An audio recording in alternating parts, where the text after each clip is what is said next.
ប្រពន្ធល្អគឺជាមិត្តល្អមិត្តល្អគឺជាមិត្តដែលអាចជួយបានគ្រប់រឿងទាំងអស់ក្នុងជីវិតប្រាក់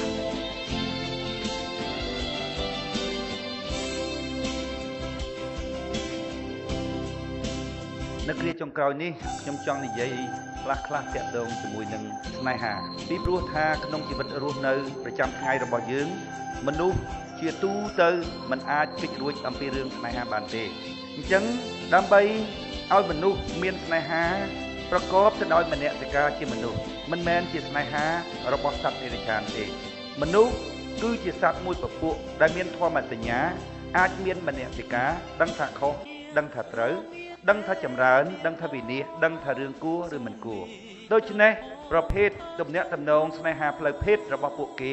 ក៏ស្ថិតនៅក្នុងក្របខ័ណ្ឌជាមនុស្សដែរពីព្រោះពួកយើងមានធម៌សញ្ញាខុសអំពីសត្វនិរឆានបងប្អូនយកគំនិតទស្សនៈរបស់ខ្ញុំខ្លះទៅត្រិះរិះពិចារណាអំពីលក្ខខណ្ឌក្នុងការរើសគូសកលឲ្យស្ថិតក្នុងក្របខ័ណ្ឌជាមនុស្សទី1អ្នកគឺជាមនុស្សដែលខ្ញុំស្រឡាញ់ទី2ខ្ញុំក៏អត់បង្ខំអ្នកដែរបើអ្នកមិនស្រឡាញ់ខ្ញុំទេទោះបីខ្ញុំស្រឡាញ់អ្នកប៉ុណ្ណាក៏ដោយក៏ខ្ញុំដើរចេញពីអ្នកឬក៏ទុកពេលដើម្បីឲ្យចិត្តអ្នកក្រែងប្រែប្រួលបែរមកស្រឡាញ់ខ្ញុំលុះត្រាតែខ្ញុំបានលក្ខខណ្ឌមួយទៀតថាអ្នកគឺជាមនុស្សដែលស្រឡាញ់ខ្ញុំវិញពីព្រោះស្នេហាមិនអាចចាប់បង្ខំបានទេវាគឺជាការសុខព្រមជាការស្ម័គ្រចិត្តនៃមនុស្សពីរនាក់អញ្ចឹងលក្ខខណ្ឌពីរដំបូងទី1អ្នកគឺជាមនុស្សដែលខ្ញុំស្រឡាញ់ទី2អ្នកក៏ស្រឡាញ់ខ្ញុំដែរបើសិនណាជាអ្នកមិនស្រឡាញ់ខ្ញុំទេទោះបីខ្ញុំស្រឡាញ់អ្នកយ៉ាងណាក៏ដោយក៏ខ្ញុំមិនបង្ខំអ្នកឲ្យរៀបការជាមួយខ្ញុំដែរខ្ញុំស្រឡាញ់អ្នកស្រឡាញ់ខ្ញុំតែប៉ុណ្ណឹងមិនគ្រប់គ្រាន់ទេដើម្បីឲ្យស្នេហានោះคล้ายទៅជាស្នេហារបស់មនុស្សប្រកបដោយមនសិការលក្ខខណ្ឌមួយទៀតគូទាំងសងខាងត្រូវគិតឲ្យស្មើគ្នាអ្នកគឺជាមនុស្សដែលមានតម្លៃសមនឹងទទួលនៅសេចក្តីស្រឡាញ់របស់ខ្ញុំមិនមែនគ្រាន់តែឃើញរូបសម្ផស្សស្អាតខ្ញុំមើលទៅអ្នកជាមនុស្សដែលគ្មានតម្លៃរួចហើយខ្ញុំអាចផ្ដល់សេចក្តីស្រឡាញ់ទៅឲ្យអ្នកបានទេប៉ុន្តែជាទូទៅមនុស្សឆក់គ្នានឹងរូបសម្ផស្សខាងក្រៅអញ្ចឹងត្រូវត្រួតពិនិត្យចិត្តរបស់យើងថាតើមនុស្សដែលយើងស្រឡាញ់នឹងយើងបានឃើញគុណសម្បត្តិជាបុគ្គលដែលគួរទទួលបាននៅសេចក្តីស្រឡាញ់របស់យើងហើយឬនៅឬក៏ដោយសារទំនាញផ្លូវភេទរូបសម្ផស្សដែលតាក់ទាញធ្វើឲ្យយើងស្រឡាញ់បុគ្គលនឹងខ្ញុំរំលឹកហើយរំលឹកទៀតព្រោះយើងជាមនុស្សវាខុសអំពីសត្វដេរឆានប៉ុន្តែជាទូទៅមនុស្សណាក៏ដូចមនុស្សណាដែរបងប្អូនតើពេលណាឃើញរូបសម្ផស្សស្អាតវាតាក់ទាញភ្លាមជាទូទៅប៉ុន្តែយើងមិនត្រូវឲ្យរឿងនឹងវាទាញយើងឲ្យផុតមនសិការបានឡើយអ្នកខ្លះរូបសម្ផស្សស្អាតប៉ុន្តែចរិតរបស់វាអត់ល្អនិយាយថាវាអត់មានតម្លៃសម្រាប់ទទួលសេចក្តីស្រឡាញ់របស់យើងចិត្តរបស់យើងឃើញរូបសម្ផស្សវាទៅមុនបាត់ហើយប៉ុន្តែយើងជាមនុស្សត្រូវទាញវាមកវិញដោយពិចារណាអំពីតម្លៃរបស់បុគ្គលនឹងថាតើវាមានតម្លៃស័ក្តិសមនឹងទទួលសេចក្តីស្រឡាញ់របស់យើងដែរឬទេលក្ខខណ្ឌ3ទី1ខ្ញុំស្រឡាញ់អ្នកទី2អ្នកស្រឡាញ់ខ្ញុំទី3អ្នកគឺជាបុគ្គលដែលស័ក្តិសមនឹងទទួលសេចក្តីស្រឡាញ់របស់ខ្ញុំស្នេហាក្នុងលក្ខខណ្ឌប៉ុណ្ណឹងហើយបងប្អូនអ្នកខ្លះក៏នៅតែមិនច្បាស់ខ្លួនឯងទៀតថាតើស្នេហាអញគឺជាស្នេហាប្រកបដោយមនសិការដែរឬទេជួនកាលបងប្អូនវាពិតជាសេចក្តីស្រឡាញ់ហើយប៉ុន្តែសេចក្តីស្រឡាញ់មួយដែលគ្មានការលះបង់ទាល់តែសោះគឺទាញដើម្បីតែខ្លួនឯងសុទ្ធសាធក៏វាមិនមែនជាសេចក្តីស្រឡាញ់ប្រកបដោយមនសិការដែរអញ្ចឹងដើម្បីរកឲ្យជ្រៅចូលទៅក្នុងសេចក្តីស្នេហាវែកញែកឲ្យយើងទាំងអស់គ្នាមានមូលដ្ឋានក្នុងការត្រិះរិះពិចារណាខ្ញុំសូមលើកយកលក្ខខណ្ឌខ្លះទៀតដើម្បីឲ្យបងប្អូនត្រួតពិនិត្យអំពីទំនាក់ទំនងស្នេហារបស់បងប្អូនតើវាគឺជាស្នេហារបស់មនុស្សហើយឬនៅជាស្នេហារបស់សត្វដែលមានមនសិការហើយឬនៅដើម្បីត្រួតពិនិត្យថាតើនោះពិតជាសេចក្តីស្នេហារបស់មនុស្សមែនដែរឬទេទី1បងប្អូនត្រូវមើលថាតើបងប្អូនមានចិត្តហួងហែងអត់តើអត់មានចិត្តហួងហែងវាពិតណាស់មិនមែនជាសេចក្តីស្នេហាឡើយអ្នកខ្លះគេអួតថាខ្ញុំស្រឡាញ់ខ្ញុំអត់ចេះប្រច័ណ្ឌទេអត់ចេះប្រច័ណ្ឌមិនមែនសេចក្តីស្នេហាឡើយដឹងមិនអត់ចេះប្រច័ណ្ឌផងហ្នឹងអត់ចេះប្រច័ណ្ឌមានអត់ស្រឡាញ់បុគ្គលមួយដែលបានមនុស្សម្នាក់ដែលអត់ចេះប្រច័ណ្ឌនឹងអារម្មណ៍កក់ក្ដៅវាអត់កក់ក្ដៅទេបងប្អូនដឹងមិនមានអត់ស្រឡាញ់មកអត់ប្រច័ណ្ឌវាត្រូវតែប្រច័ណ្ឌប៉ុន្តែអាប្រច័ណ្ឌខុសរឿងក្បែរអាណាក៏មិនបានវាមានហេតុដែលយើងមិនគួរប្រច័ណ្ឌឧបមាថាយើងទុកចិត្តប្រពន្ធរបស់យើងឬទុកចិត្តប្តីរបស់យើង វាអត់មានអីប្រច័ណ្ឌទេប៉ុន្តែបើមើលឃើញមិនសមប្រច័ណ្ឌណាបងប្អូនវាត្រូវតែមានលក្ខខណ្ឌមួយដល់ពេលយើងថាគ្រប់ករណីអត់ប្រច័ណ្ឌអត់មែនសេចក្តីស្នេហាឡើយបងប្អូនត្រូវត្រួតពិនិត្យខ្ញុំអូខ្ញុំលះបង់មកពីអត់ស្រឡាញ់នោះស្រឡាញ់ការពិតត្រូវតែមានហួងហែងហួងហែងនឹងហើយគឺមានការប្រច័ណ្ឌប៉ុន្តែមិនមែនប្រច័ណ្ឌខុសរឿងទេណាបងប្អូនប៉ុន្តែបងប្អូនស្ទង់មើលបើក្នុងករណីបែបនេះតើអញប្រច័ណ្ឌអត់បើអត់ប្រច័ណ្ឌគ្រប់លក្ខខណ្ឌទាំងអស់មិនមែនសេចក្តីស្នេហាឡើយសេចក្តីស្នេហាត្រូវតែប្រកបជាមួយនឹងការហួងហែងគឺការប្រច័ណ្ឌនឹងឯងបើវាមានការហួងហែងណាដល់ពេលផ្ដាច់ទៅបានគេហៅលះបង់បងប្អូនស្នេហាត្រូវមានលក្ខខណ្ឌមួយទៀតដើម្បីឲ្យស្នេហានឹងคล้ายទៅជាស្នេហាប្រកបដោយមនសិការជាស្នេហារបស់មនុស្សស្នេហាក្នុងករណីចាំបាច់ត្រូវមានការលះបង់ដែលហៅថាការលះបង់តើតែវាហួងហែងសិនធុងសម្រាមមួយបងប្អូនដាក់សម្រាមនៅមុខផ្ទះដល់ពេលគេមកយកសម្រាមបងប្អូនថាអញលះបង់សម្រាមឲ្យគេលះបង់ស្អីបើរបស់នឹងយើងអត់ត្រូវការផងរបស់ដែលយើងត្រូវការយើងស្រឡាញ់រួចយើងឲ្យទៅអាហ្នឹងបានគេហៅលះបង់វាស្អិតតតាត់ដូចស្គរយឺតចឹងទាញទាញដាច់ម៉ាត់អាហ្នឹងបានគេហៅលះបង់ទី1ស្នេហាត្រូវតែមានការហួងហែងហ្នឹងហើយនាំឲ្យមានចិត្តប្រច័ណ្ឌមានចិត្តប្រច័ណ្ឌនឹងហើយដល់លះបង់ទៅបានគេហៅថាការលះបង់បើអត់មានហួងហែងទេដល់ពេលឲ្យទៅមិនមែនជាការលះបង់ឡើយរបស់ដែលយើងស្រឡាញ់រួចហើយយើងលះបង់ទៅគេដោយយើងយល់ថាយើងស្រឡាញ់គេឬយើងយល់ថាបុគ្គលនឹងមានតម្លៃគួរនឹងទទួលនៅការលះបង់នេះដូច្នេះយើងយករបស់ល្អរបស់ដែលយើងស្រឡាញ់នឹងយកទៅឲ្យគេទើបគេហៅថាជាការលះបង់ការលះបង់មានច្រើនយ៉ាងណាបងប្អូនលះបង់ចុងក្រោយលះបង់ទីបំផុតនៃសេចក្តីស្នេហាគឺលះបង់មនុស្សដែលយើងស្រឡាញ់នឹងហ្មងលះបង់នឹងគឺជាការលះបង់ចុងក្រោយការលះបង់ដើម្បីសេចក្តីស្នេហាមានច្រើនណាបងប្អូនឧទាហរណ៍មនុស្សស្រីនឹងស្រឡាញ់មនុស្សប្រុសនឹងធម្មតាទេណាបងប្អូនជារឿងធម្មតារបស់មនុស្សទេប្តីប្រពន្ធតែងតែចង់នៅជិតគ្នាប៉ុន្តែក្នុងករណីចាំបាច់ខ្លះបងប្អូនករណីចាំបាច់ខ្លះហើយជួនកាលករណីចាំបាច់នោះមិនមែនជាប្រយោជន៍គ្រួសាររបស់យើងទេឧទាហរណ៍ថាប្តីទៅនៅរតនគិរីឆ្ងាយជួនកាលទៅនោះទៅរកស៊ីទេដើម្បីយកមកគ្រួសារអាហ្នឹងមិនទាន់ខ្លាំងប្រហែលទេប៉ុន្តែជួនកាលប្តីមានការងារបម្រើរឿងឧត្តមគតិផ្សេងទៀតច្រើនមិនសូវបានមានពេលទំនេរថែរក្សាប្រពន្ធនឹងទេប្រពន្ធនឹងត្រូវយល់បងប្អូនអាហ្នឹងគឺជាការលះបង់មួយដែលទុកឲ្យប្តីនឹងធ្វើការងារនឹងទៅឬទុកឲ្យប្រពន្ធធ្វើការងារនឹងទៅមិនមែនយើងមិនស្រឡាញ់ទេបងប្អូនប៉ុន្តែយើងត្រូវស្វែងយល់អំពីសេចក្តីត្រូវការ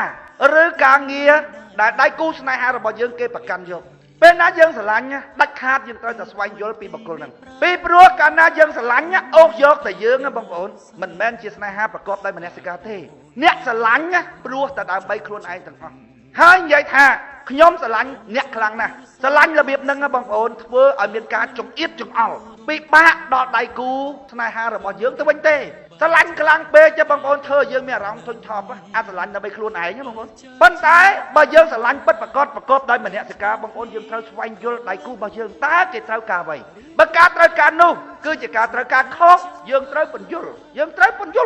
បើបញ្យល់រួចហើយគេនៅតែមិនស្របជាមួយនឹងយើងទៀតដោយយើងមើលឃើញថារឿងនឹងខុសអានឹងត្រូវពិចារណាខ្លួនឯងថាតើមនុស្សនឹងមានតម្លៃស័ក្តិសមនឹងការលះបង់របស់យើងអត់បើអត់សមទេរឿងចុងក្រោយបំផុតជាដំណោះស្រាយក្នុងរឿងនឹងគឺត្រូវលែងគ្នាបើមិនលែងទេអានឹងមានន័យថាយើងបានឲ្យតម្លៃទៅដល់បុគ្គលមួយដែលជាបុគ្គលដែលមិនស័ក្តិសមទទួលនៅការឲ្យតម្លៃអំពីយើងហើយកុំបថោកអាប្រុសហ្នឹងយើងនៅជាមួយប្រុសហ្នឹងយើងក៏វាមិនថ្លៃថ្នូរដែរប៉ុន្តែបើយើងតាមចង់យល់អំពីសេចក្តីត្រូវការរបស់ដៃគូជីវិតរបស់យើងហើយយើងបានស្របថានឹងជារឿងល្អហើយដៃគូល្អបងប្អូនគឺចូលរួមក្នុងការធ្វើរឿងហ្នឹងជួនកាលបងប្អូនការងារតម្រូវឲ្យយើងបែកគ្នាយើងត្រូវតែបែកដើម្បីឲ្យដៃគូជីវិតរបស់យើងបានធ្វើការងារហ្នឹងបងប្អូនណាមនុស្សស្រឡាញ់គ្នាទោះបីនៅចម្ងាយគ្នាដល់ណាក៏ដោយបងប្អូនក៏នៅតែយើងអាចទទួលអារម្មណ៍កក់ក្ដៅបានដែរប៉ុន្តែបើអត់ស្រឡាញ់គ្នាបងប្អូនទោះបីនៅជិតប៉ុណ្ណាក៏ដោយក៏អត់ទទួលអារម្មណ៍កក់ក្ដៅដែរដូចមនុស្សស្រីមួយមានមនុស្សប្រុសហើយមនុស្សប្រុសហ្នឹងគាត់មានប្រពន្ធចុងទោះបីជាក្នុងមួយថ្ងៃ24ម៉ោងមនុស្សប្រុសហ្នឹងនៅជាមួយប្រពន្ធដើម23ម៉ោង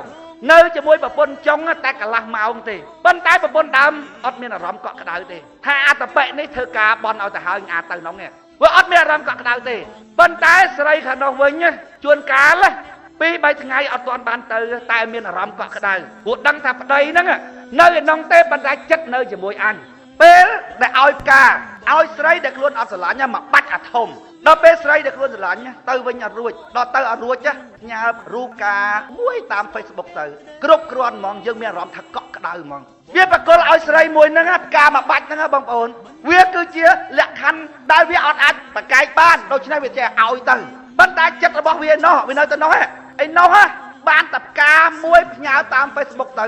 ដែលប្រពន្ធនៅណេះវាតាមមើលប្តីគ្រប់ជំហានប្តីផ្ញើតែមួយបុកទៅឯនោះមានអារម្មណ៍កក់ក្ដៅមនុស្សអញ្ចឹងបងប្អូនទោះបីដៃគូស្នេហារបស់យើងនៅឆ្ងាយក៏ដោយយើងនៅតែទទួលអារម្មណ៍កក់ក្ដៅបើដៃគូស្នេហារបស់យើងពិតជាស្រឡាញ់យើងមែនហើយអ្នកដែលទៅនោះបងប្អូនដឹងអំពីសេចក្តីត្រូវការរបស់ដៃគូយើងអាហ្នឹងដែលយើងត្រូវឲ្យតម្លៃទៅដល់ការលះបង់របស់ដៃគូយើងដើម្បីឲ្យដៃគូរបស់យើងបានធ្វើការងារមួយដែលបំរើមនោសញ្ចេតនាឬបំរើការយល់របស់ខ្លួនយើងត្រូវលះបង់រះបង់នឹងចាប់ផ្ដើមរាប់ពីពេលវេលាដែលយើងត្រូវការនៅចិត្តគ្នាតែយើងលះបង់ពីព្រោះយើងស្វែងយល់យើងដឹងថាការងារដៃគូរបស់យើងត្រឹមត្រូវណាដៃគូស្នេហាត្រូវស្វែងយល់គ្នាអញ្ចឹងគេហៅលះបង់ក្នុងករណីចាំបាច់ទៀតបងប្អូនជួនកាលមនុស្សស្រីនឹងគាត់មានវិបត្តិក្នុងគ្រួសាររបស់គាត់ម្ដាយឪពុកគាត់ជាពាក់បំណុលគេច្រើនគាត់មិនដឹងដោះស្រាយមិនយើងស្រឡាញ់បងប្អូនតែមិនដឹងធ្វើម៉េចបើនៅជាមួយយើងក្រ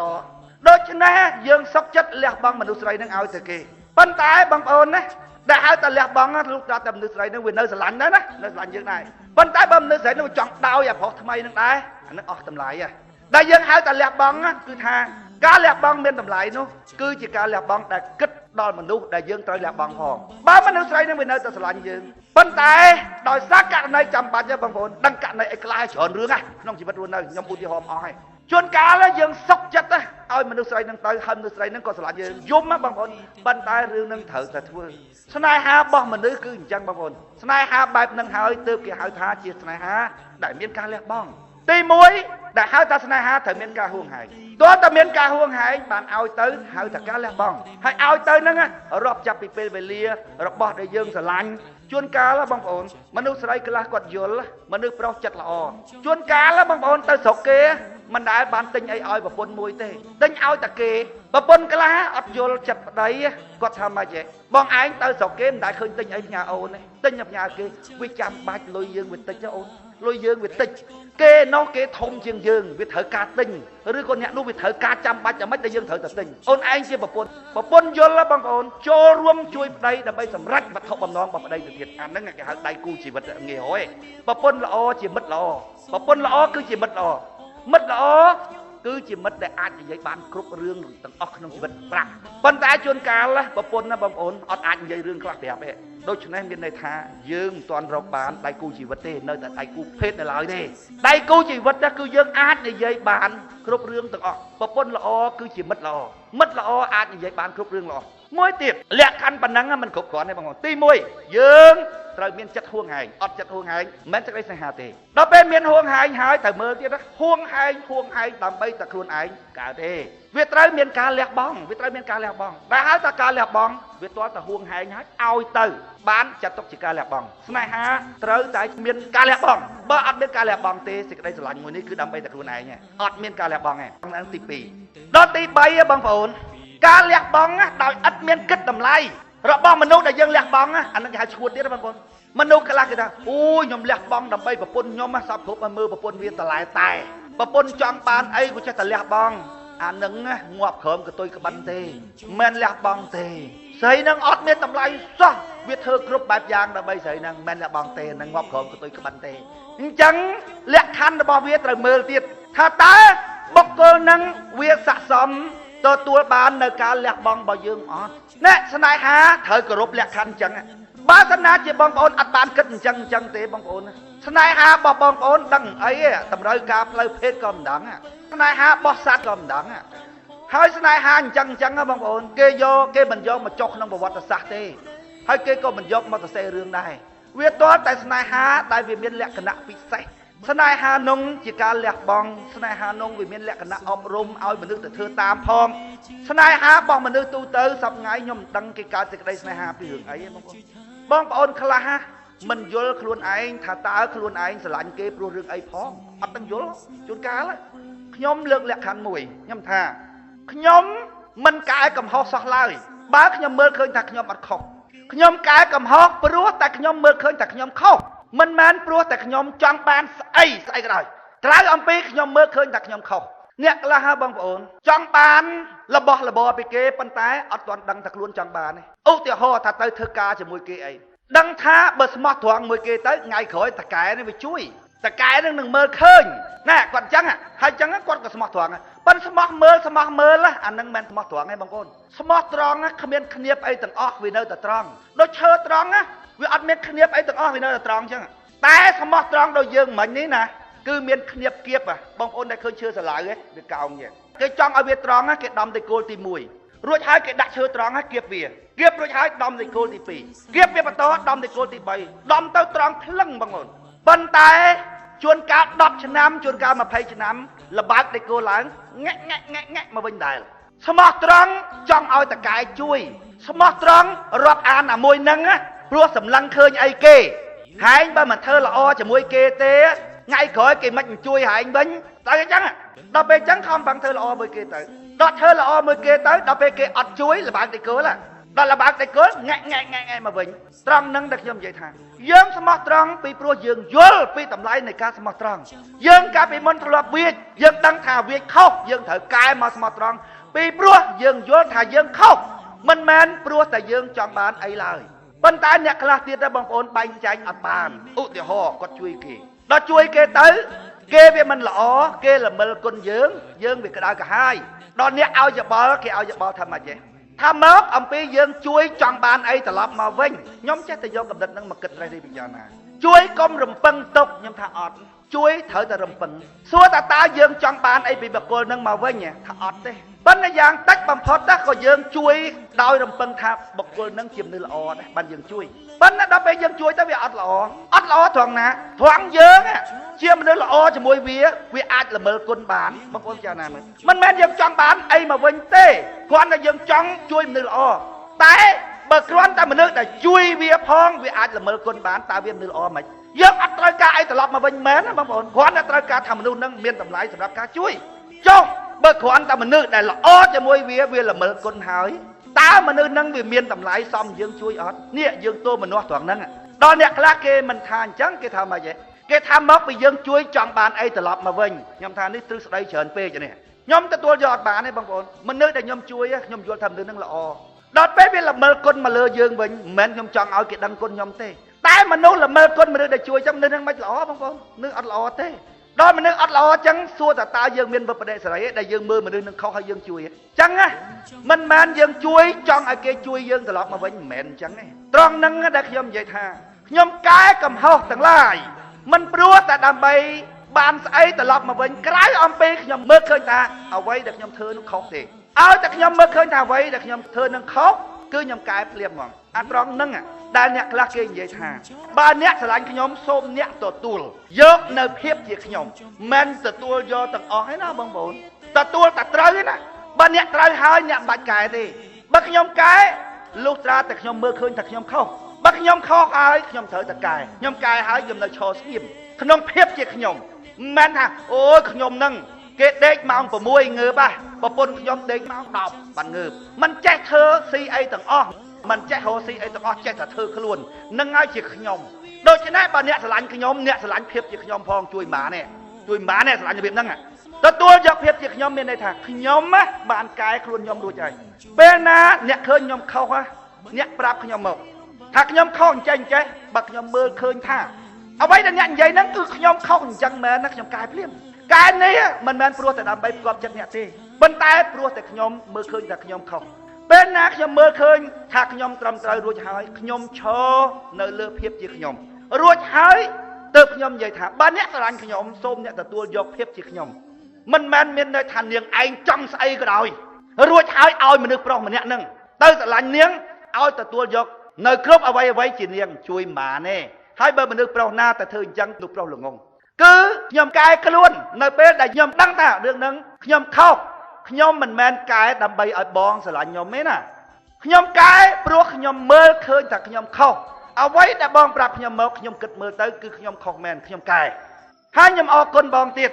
ប៉ុន្តែបើខ្ញុំយល់ថាខ្ញុំអត់ខុសគឺខ្ញុំអត់កែទេខ្ញុំអត់កែដើម្បីអ្នកណាឡើយ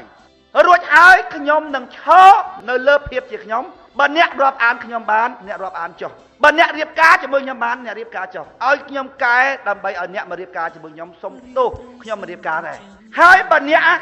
កែខ្លួនអ្នកទាំងអ្នកដឹងថាខ្លួនអ្នកមិនខុសដើម្បីខ្ញុំមនុស្សអញ្ចឹងក៏ខ្ញុំមិនរៀបការជាមួយអ្នកដែរពីព្រោះអ្នកគឺជាមនុស្សដែលគ្មានតម្លៃសម្រាប់ខ្ញុំទេខ្ញុំសូមឲ្យអ្នកកែតែក្នុងករណីដែលអ្នកខុសបានហើយនេះគឺជាមនុស្សប្រុសដែលខ្ញុំស្រឡាញ់មនុស្សប្រុសដែលខ្ញុំឲ្យតម្លៃបងប្អូនណារឿងដៃគូជីវិតនេះមិនមែនជារឿងស្រួលហ្មងទេបងពីព្រោះវាចិត្តគ្នាណាស់បងប្អូនវាចិត្តគ្នាដូចត្បាល់កិនម្សៅត្បាល់កិនម្សៅចូលកូនថ្មទូចគៀតហ្មងព្រោះវាចិត្តគ្នាណាស់ដៃគូជីវិតវានៅគៀកគ្នាណាស់មិត្តភក្តិក្រុមគ្រួសារវានៅឆ្ងាយពីគ្នាដៃគូជីវិតនៅគៀកគ្នាណាស់បងប្អូនបើមិនចេះដោះស្រាយបញ្ហាជីវិតទេណាបងប្អូនជួបរឿងវិបត្តិក្នុងគ្រួសារច្រើនជាងជួបសុភមង្គលដៃគូជីវិតនេះមិនបានទៅជាស្នេហាស្រស់បំព្រងជាដៃគូសម្រាប់ពឹងគ្នាទៅវិញទៅមកនៅពេលដែលយើងរស់នៅក្នុងភពផែនដីដ៏ឯកានេះមិនបានទៅជាគ្នាដើម្បីពឹងពាក់គ្នាឲ្យវាមានភាពកក់ក្ដៅនៅក្នុងពិភពលោកដ៏ឯកានេះវាទៅជារឿងឆ្លោះគ្នារកកម្មរកោសជាមួយគ្នារៀងរាល់ថ្ងៃមើលមុខហើយ